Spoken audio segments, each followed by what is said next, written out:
Jangabi's girls kidnapped. Sultan of Sokoto sends strong message to the kidnappers. This is what he said. It has become now. Initially they were playing with it and having a field day with it, but now it has become a big source of insult, not just to the northern governors or the elders, but even to Buhari. So much so that the US have sent a strong message to Buhari saying, listen, you are playing with these kidnappers. You are having a field day. You are playing with them. Listen, those girls should be released now. The US is speaking like this because the time we had the Bring Back Our Girls issue, they came to Nigeria to assist and to help. But what they saw, they don't even want to come back. They would have planned, they would have strategized and say, you know what, we're flushing out these people. But they found out that within them, within Nigerian government, they were sabotagers. So they would have planned, they said, the straw that broke the camel's back was when they said they were going to gas them out. They got there the very next day. At the exact time, all kidnappers had the gas mask on. And they said, you know what, that's it. These people are interested in what is going on. We are just being manipulated. And they entered their plane and jet off out of the country. So you can see that the world have seen the fraud going on in Nigeria. And they just had to send a message. That's all. 317 girls that could potentially be, maybe from one of them, be a president someday, be a woman that will save or change a nation, a woman that might discover a cure or something, even if not, just to be a wife and a mother, just to live a good life, just to be a good neighbor, a good daughter. Guys, leave us a comment. Don't forget to like us, share, subscribe. God bless you. Jingabi's girls kidnapped. Sultan of Sokoto sends strong message to the kidnappers. This is what he said. The Sultan of Sokoto, who also is the leader of the All Sina Mus in Nigeria, have commiserated with the people of Zamfara and their governor, Bello Matarawa. His emirate, Halaji Sadi Abubakar, also sent a strong warning to the kidnappers. The Sultan has advised the kidnappers to fear God and make U-turn away from the evil ways that they have found themselves embarking on. He also prayed to God to grant them to the path of light. According to him, he was shocked at the news and condemned it greatly. That's all. That's all. He's shocked. So we happy. Let's continue. describing the act as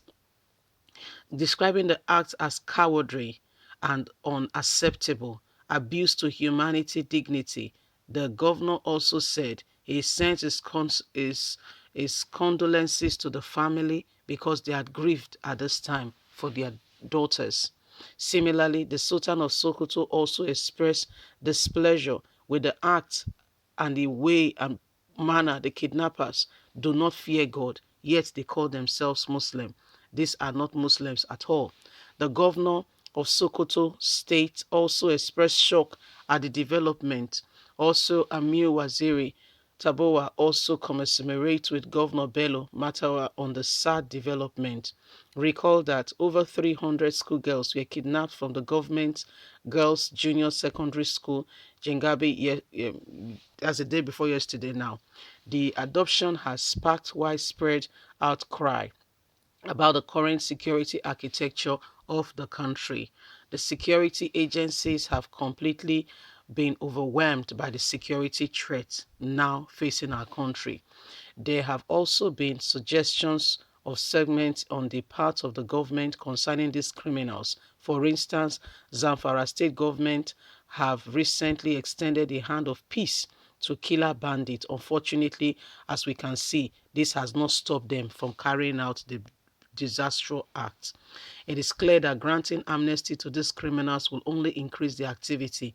In fact, if you fund them, you are making them more sophisticated, as they will get even more sophisticated weapons and continue on their track. Honestly speaking, I don't know where that evil thought ever came about into their hearts and in their minds, that they should grant amnesty to people who are killing.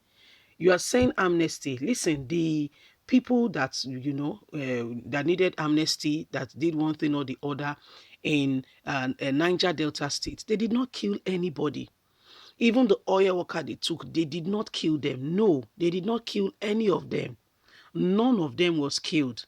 They took them to get the government attention. I'm not saying it's right, but because Gumi said if they granted amnesty to the Niger Delta militants who were bombing pipelines and the rest, they should also grant amnesty to killer headsmen. It's not the same thing.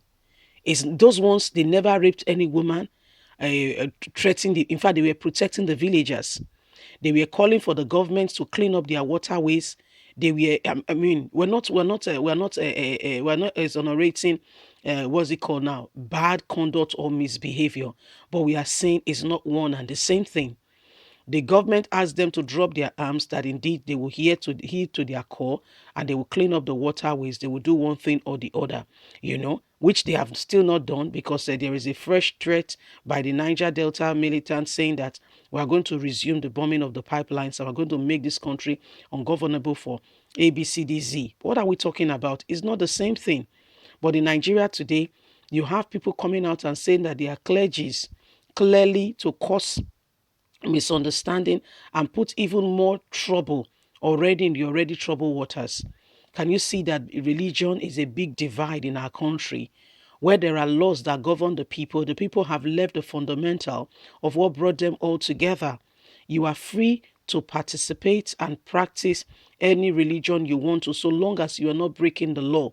So you don't bring that into the space of others. Okay, you don't bring it and make it a law and a yardstick and a way that things should go. It's not done. Not anywhere. It's not. Only in Nigeria they do it and they get away with it because we have no leadership. I repeat, we have no leadership. If truly, really speaking, we have leadership, you should have felt it in our government. You should have felt it. Did you see, have you seen, what's it called, Joe Biden?